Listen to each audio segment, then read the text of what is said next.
Dalawang ano yan, dalawa ang drum. Ito port side, ito starboard. Wala. Tatlong ano yan, heading light. No? Tapos, dalawa. Ito naman dito, dalawa. Headline, no? Spring at saka brace line. Tama ba, Sir Fred? Headline, brace, spring line. 6. So, ganun din sa upa. Mayroon din dalawa dito sa gilid, dalawa din dito. So, 6 na lubid.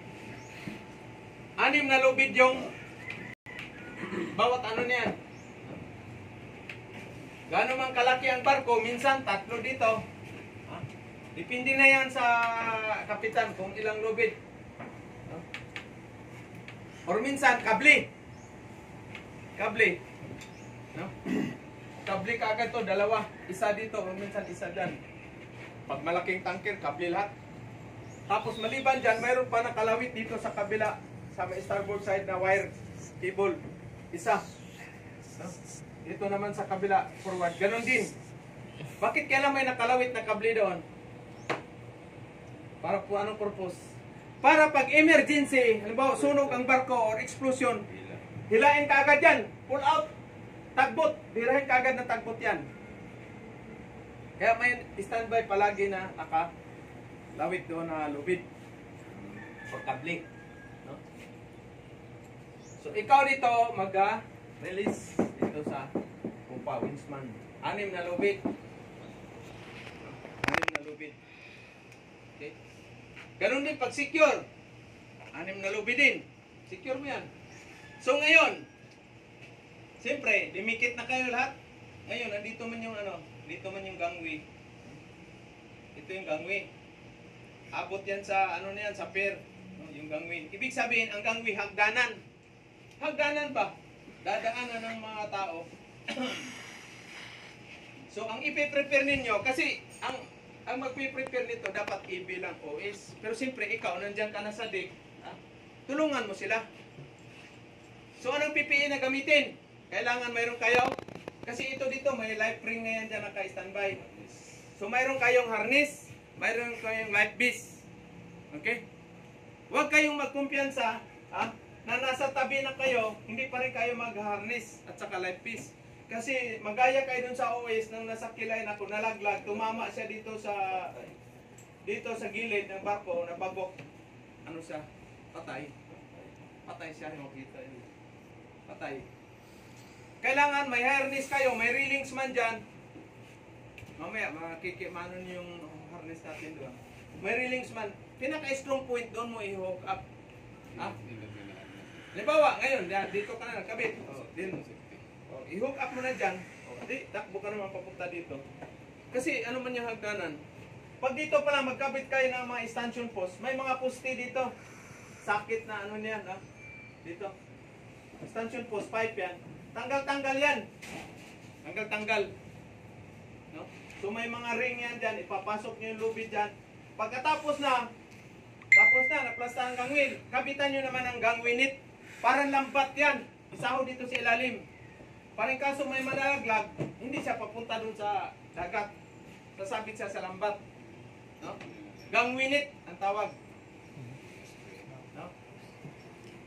So wag ka, minsan halimbawa, mayroon ng dyan. Ngayon, pag withdraw niyo naman, ganun din. Pag secured, ganun din. Pero bago kayo darating sa puerto, mayroon kayong tinatawag na pilot ladder. Sasampa man yung piloto dito. Sasampa yung piloto. Diyan, dadaan. So, tulungan mo rin yung pag-secure dito sa pag tawagin ka. Minsan kasi, ang dyan, si EB, OS, mag-prepare. No? Minsan may officer. Duty officer, pailawan niyan dyan, paggabi. Ngayon, ano naman ang dapat gagawin? PPE pa rin. Mayroon pa yung life vest, mayroon pa rin harness. Kasi daming na-missing dito, kailan lang o dalawa bago. Na-missing dito, nag-prepare. Laglag. Pag nalaglag ka, may tendency ka, kakainin ka dito sa propeller. Yan. Kasi bubulusok mo ka sa ilalim. Sapul ka dito. Sapul ka, kaya missing. Pag na-chop-chop yung katawan mo, naputol, hindi na luluta, hindi na yan. Doon na yan, lulubog ka na yan. Kainin ka ng malaking mga isda or mga alimasag at pusit and crabs. Wala na, patay. Sa ano namin, sa kilay, ang nangyari naman doon, container seat. Container seat. At dito banda. Mataas man yung freeboard ng container. Mataas. Meron na doon sa kabila yung container. So dito banda sa baba yung ano niya. Yung pilot ladder at saka pilot door dito. Okay. So may tunnel yan siya sa ilalim. Dito dadaan. Or dito. Tagusan man yan dyan. Tagos man yan. Sa Ambassador Beach ko. Alas 4 doon madaling araw, approaching sila ng Canada. No? Approaching sila ng Canada. Sabi ng officer, duty officer, si Canmit, Ebi, gisingin mo na yun si yung isang Ebi para mag-prepare ng mag-prepare kayo ng pilot ladder. Pilot! Approaching Canada. Mag alas 4 ng madaling araw. Ito namang isang Ebi, siguro, ayaw niya maabala yung tulog ng isang kasama niya seaman, hindi niya ginising. Siya lang mag-isa. Siya lang mag-isa. Siya lang mag-isa, may radyo. May radyo. Tandaan ninyo, may radyo. Ngayon, itong door, metal itong door. Malaki ang door. Malaki. Mayroon man yang siyang hook. Ganun ang forma ng hook niya. Ito hook. So, mayroon din siyang ring.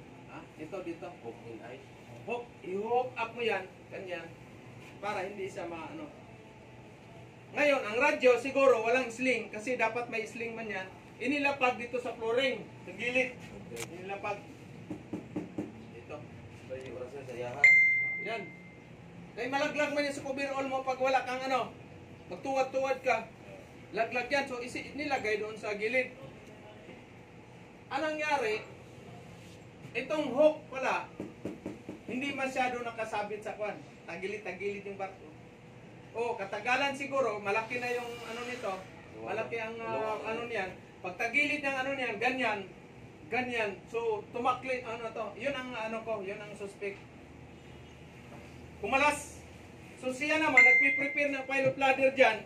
Nagpiprepare ng pilot ladder. Walang harness. Mayroong life vest, life jacket. Pero wala siyang harness.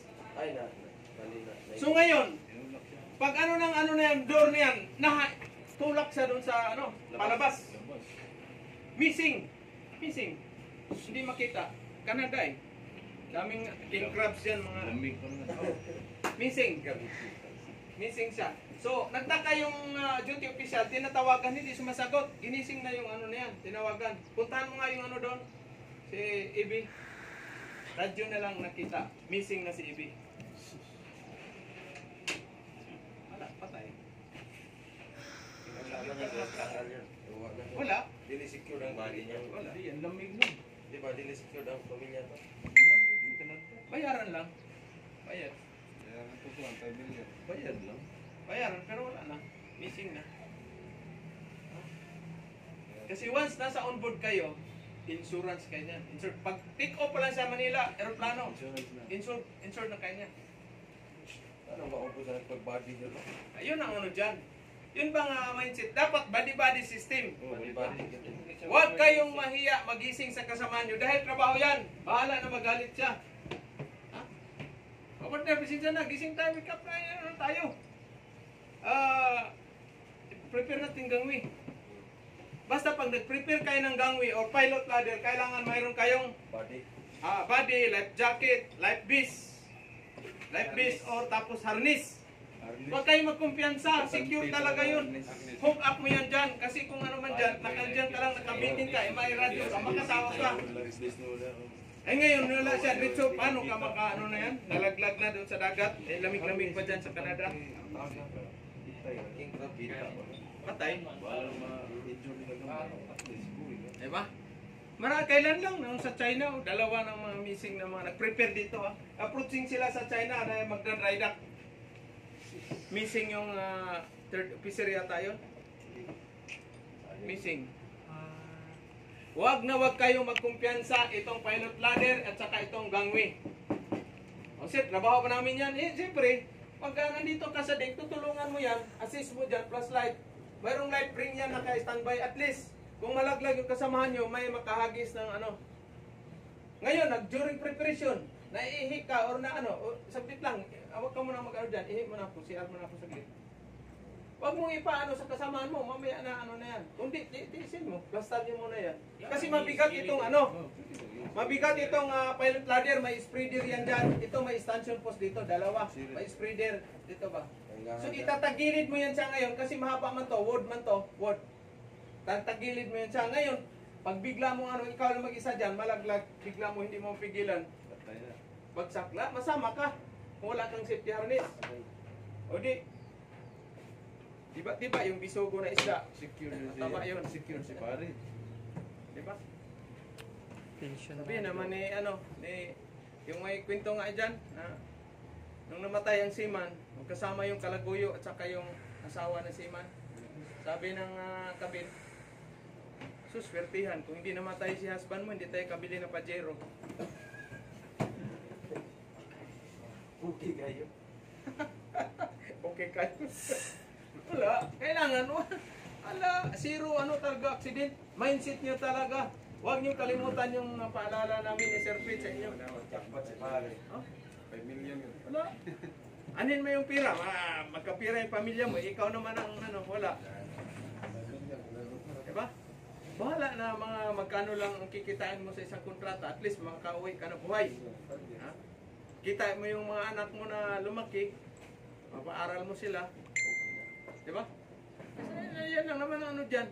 Kaya bakit kayo nagpakahirap ngayon? Dahil gusto nyo magbago ang buhay nyo, magbago, mayroong ano, mayroong asinso sa future ninyo, andin sa yung family. Bagong install. Diba?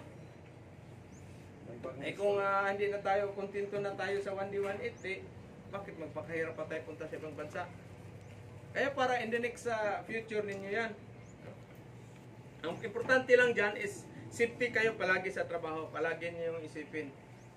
Safety is priority. Dami nang naano dyan, dami nang nadisgrasya dito. Ito. Dami na. Itong mga wins na yan.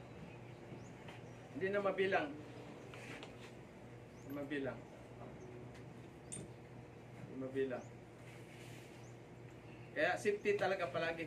Sa engine room naman, ganon din. Mayroon din kayong ano doon. Tuwing mag-overhaul kayo ng makina, gamit ng crane operation, safety din palagi.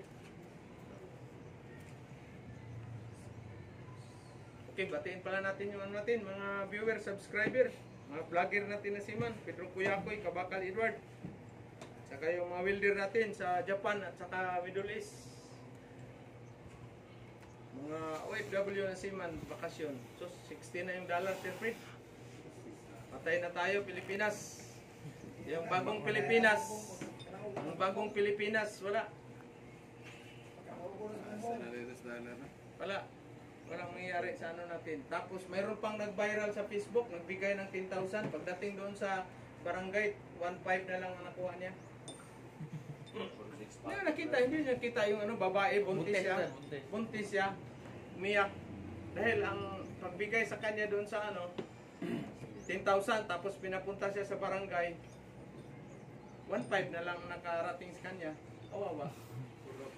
Oh. Yung mga bigay-bigay, ayuda, binawasan ng ano, Kudail ko na, kudail. binawasan doon sa barangay. Environmental fee na to. Kaya yung tulong na yan, tupad-tupad, walain na yan, alisin yan, kasi dyan ang umpisa ang mga korupsyon na yan. Bigyan ng magandang trabaho yung ano, magtayo ng maraming ano na yan, factory, planta, para makapagbigay ng trabaho. Yung bigas natin, anong gagawin? Dapat mag-anuhin natin yung farm natin, bundok natin. Kailangan ng specialist na magturo, bawat farmer, bawat municipalities, mayroong farmer na tuturuan talaga. Skills sa farming development, kung paano ipapa-improve yung production at saka yung ano nilang kita ng farmer. Kasi kawawa ang farmer, gutom tayo lahat tuloy. Kayo, dollar earner, bili lang kayo ng ano, pero siyempre, mahal masyado.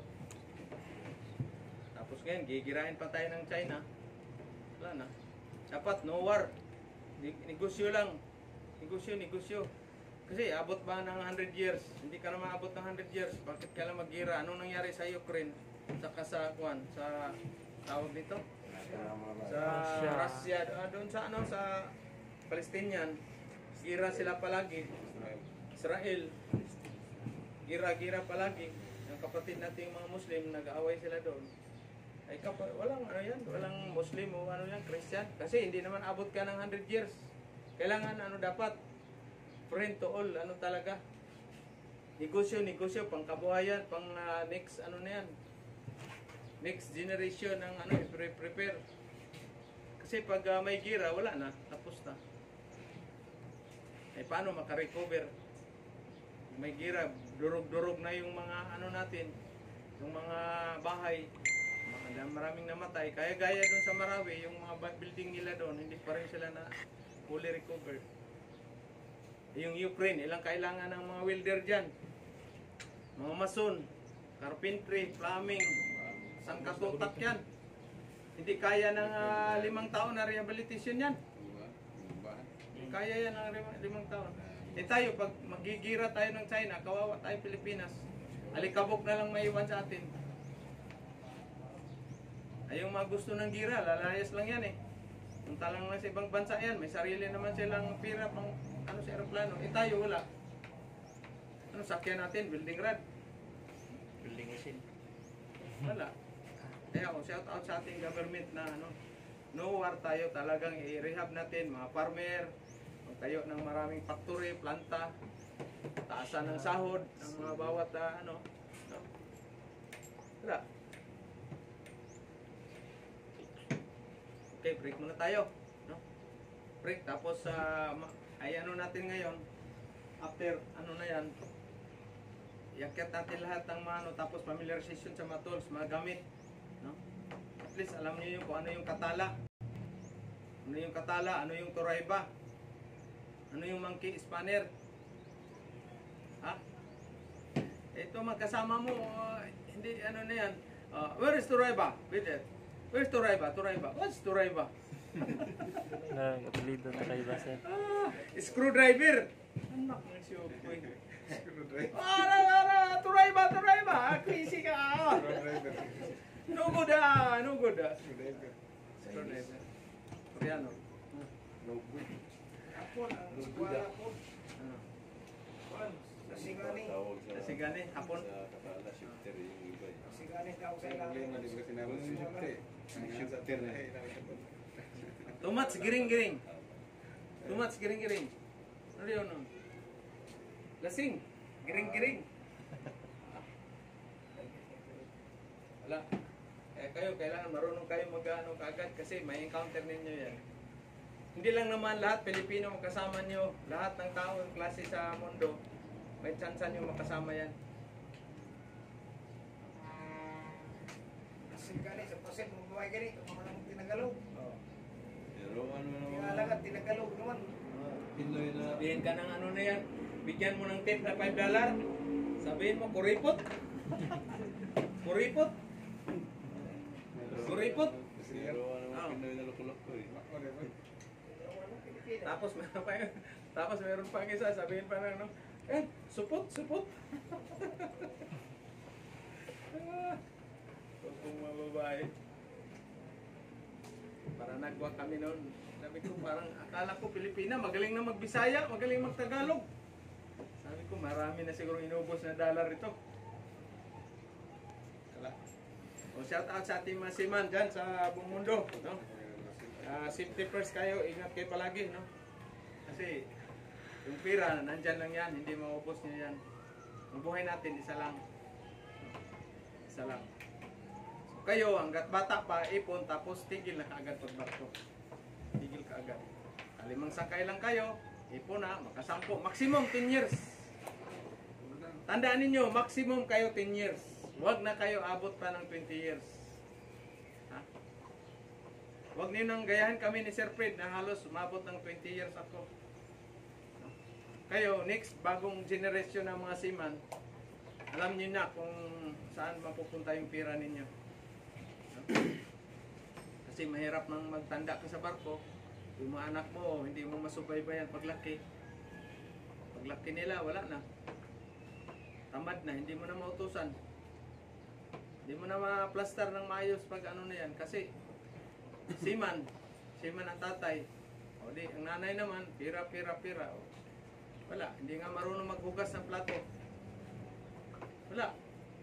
Ngayon, mga generation ng mga ano na yan, yung mga bagong ano na yan, wala. Puro ano yan, puro cellphone, puro ano na yan. Hindi na marunong mag-igib ng tubig. Wala, nakaw po ma. Oh. Magalit pa pag hindi mo paano ng pira. Oh, yung tinulpo, sir. Yung tol, di ba may tinulpo na galit siya na binigyan na niya ng 500 ba yun? Magkano 500 a day? 500 a day O shout out, buhay pa ba yung babae na yan? Ba yun? Pinatulpo. Iha, magpakatino ka, dapat ikaw, laki ng katawan mo, ikaw na magbigay ng pira sa ano. Kayo mga ano, millennial, pag malaki ng katawan ninyo, sikapin nyo magkapira, bigyan nyo yung parents nyo, huwag kayong umasa sa ating mga magulang. Ha? Kaya tayo hindi masinso kasi puro asa. Asa, puro asa-asa, hingi-hingi, tupad. Ano ba yung ano na yan dyan? For peace. Pinatulpo niya yung papa no kasi 500 lang binigay.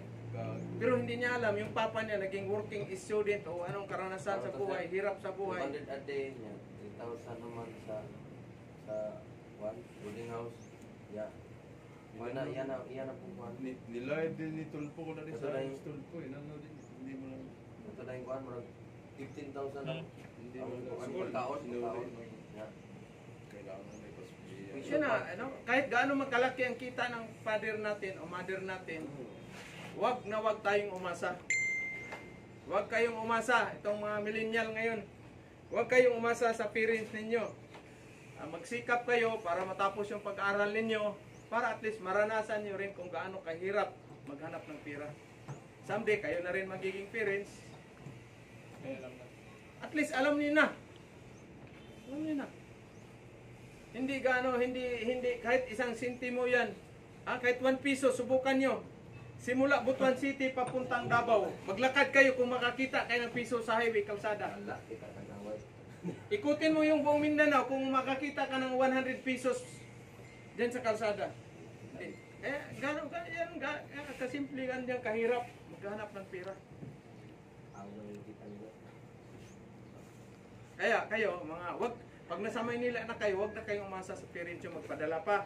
O kapatid, pag nasa Maynila na, mayroon na kayong skilled, apply ka agad ng trabaho, welding, or machine shop, or helper. Hindi, kung sabihin na, welder na ako, magaling na ako storno, tapos ipaano mo ko ng helper, tanggapin mo. Bakit kailangan ang purpose yan? Makasurvive ka sa pagkain mo araw-araw sa Maynila. Doon sa mama, di ka dali sa Huwag mo nang asa sa mama, pare. Doon sa mama. Huwag. Pwede pa lang, ikaw na magbigay ng padala doon sa mga magulang mo. Okay, so yan ang ano natin, mga payong, payong father, tatay. Kasi yung mga anak ngayon, sa akin lang, ganun din mga anak ko, dalawa. Nandiyan sa kwarto nagkukulong, puro computer, puro ano. Wala, kasi hindi nasanay sa hindi nasanay sa training ba? Training man yan. Si Mrs. siyempre, tatay si man, every 30 days, mayroong lumalabas dun sa ATM. Dapat mga bata pa lang, turuan ninyo na kagad yan sa trabaho. Trabaho ng bahay, trabaho kung paano kumita. Yun naman ang tama, dapat. Kasi kung sanayin mo lang na puro asa, bili, wala yan. Paglaki, pagtapos na yan, wala ang utak niyan. Stagnant. Matalino, kung matalino, pero ang tamad. Kahit hindi ka matalino, pag masipag ka, may kikita ka ng pira. Matalino ka nga, tamad ka naman, mag-apply ng trabaho or dyan, maghanap ng pira. Wala ka pa rin, gutom. Diba? Napawisan tuloy ako ng mga maraming singot. Thank you. Good morning sa ating viewers. So, thank you. Good morning. Happy weekend. So, doon na tayo. Copy mo na kayo kasi mamaya tayo. Akyat natin lahat ng mga gamit. Short familiar.